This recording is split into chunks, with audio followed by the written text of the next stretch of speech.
By now, you've most likely all seen a normal Furina build, but how about this one? Yeah, I should probably explain what's going on. Hey everyone, this is Shiro and welcome to my Thundering Furina build. My initial goal when putting this together was not to deal as much damage as possible, or even to create a viable team, but rather to use Furina's gorgeous C6 Hydro-infusion attacks as much as possible. It's too much of a shame to only be able to use 6 of them every 20 seconds after all. If for some reason you're under the impression that you'll only ever be able to C6 a character if you're a whale, then you're sorely mistaken. If you've played the game actively for years, have never pulled on the weapon banner, have never pulled for constellations on meta-defining characters, and regularly skip characters that you don't want, then you only need a tiny portion of luck to get one C6 character every 1.5 years or so. That tangent aside, let me present my Furina to you. Her talents are at 6, 11 and 11 because I've only gotten 4 of the new weekly boss mats in total so far. Ideally, I'd like to get Wolfang to R5, but there haven't been enough battle passes yet to get it beyond R3. I've had decent luck with my artifacts, leading to what you can see here. 37.3k HP, around 77% crit rate, about 185% crit damage, as well as close to 140% energy recharge. Here are all the artifacts, in case you want to take a closer look at them. But why would I want to give her the Thundering Fury set to begin with? If you haven't figured it out already, let me explain.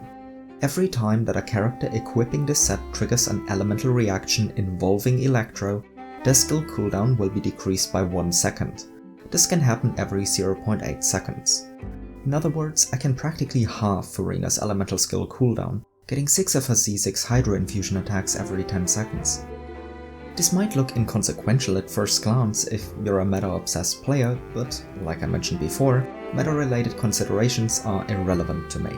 I just want my Furina to shine as beautifully and brightly as she deserves. That said, there are a lot of different team options that you could go for, and some of them do actually perform very well. I personally prefer to use Furina's Usia form because her Salon members will be triggering Thundering Fury's effect a lot, thereby reducing the skill cooldown significantly more effectively than Furina's Numa form under most circumstances.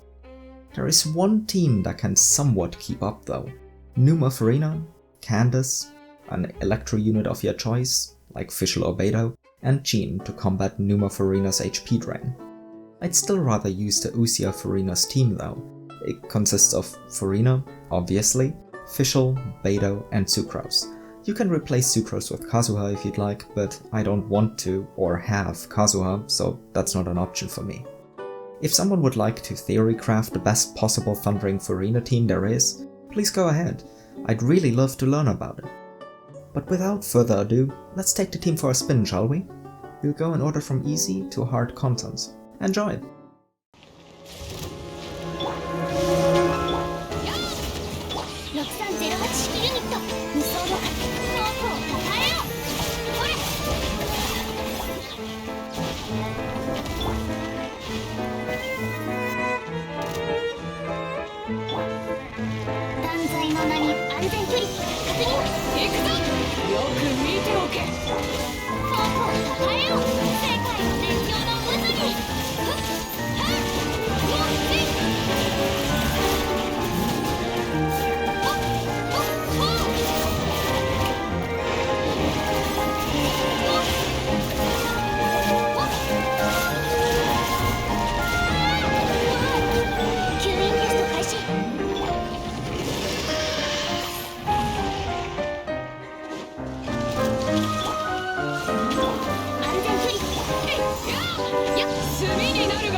これが改ざんを。安全距離確認。7号式モジュール。じゃじゃーん。光り輝くがいい。それよっ。影のカラスは吸引テスト開始。お披露目だ。炭になるがいい。世界の熱狂の渦に。はっふっふっよっふっそれ姿を超拡散形態。安全距離ふっやっじゃじゃーん。ほっふっ光り輝くがいい。ふっほっ夜の剣。これが改ざんを。6308式ユニット。恐怖をたたえよ。ほっふっ世界の熱狂の渦に。よっせい行くぞ。安全距離確認。無双の風。はいほうそれほっはいほっそれ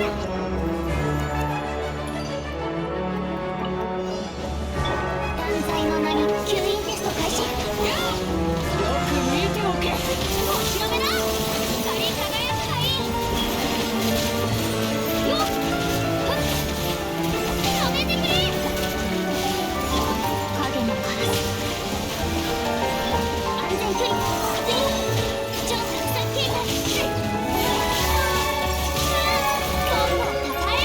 世界の熱狂の渦に。よっそれ止めてくれ。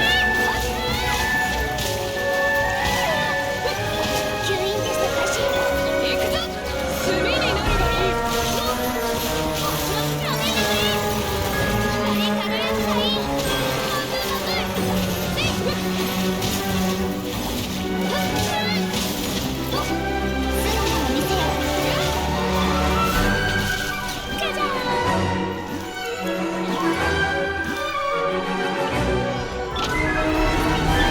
6308式ユニット。よく見ておけ。お披露目だ。ふっはっほうほっ歌え。このもとに黒き翼に。安全距離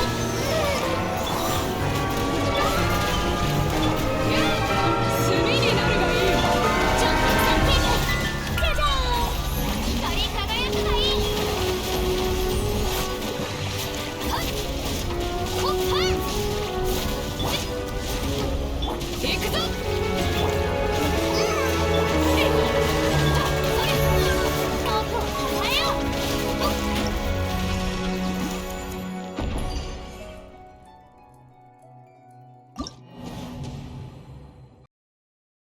That wasn't too bad, was it? Even with trashy rotations and meh at best skills, Thundering Furina performed pretty well. While it's not meta by any standard, it's still a hell of a lot of fun to play. If you already have C6 Furina, then I'd highly recommend trying this build out yourself. Thanks a lot for sticking around until now, everyone. I hope you enjoyed the video. If you did, then I'd be truly thankful if you could leave behind a like and subscribe to this channel for more Genshin content, especially Genshin lore related content, in the future. Like I mentioned in my last video, my next video will be the first episode of Genshin lore misconceptions, so look forward to that. This video was more of a spur of the moment idea that pushed back my previous video plans a little bit. Oh well, it was fun to make, and that's all that really matters at the end of the day. If you'd like to support me monetarily because you either appreciate my work or want to help me do more of what I love, I'd be truly thankful if you could check out my Patreon. And if you can't do so, then I'd be just as happy if you could recommend my videos to anyone who might also enjoy them. Have a beautiful day, everyone, and see you all next time. Could you please hear my voice that hungers for water?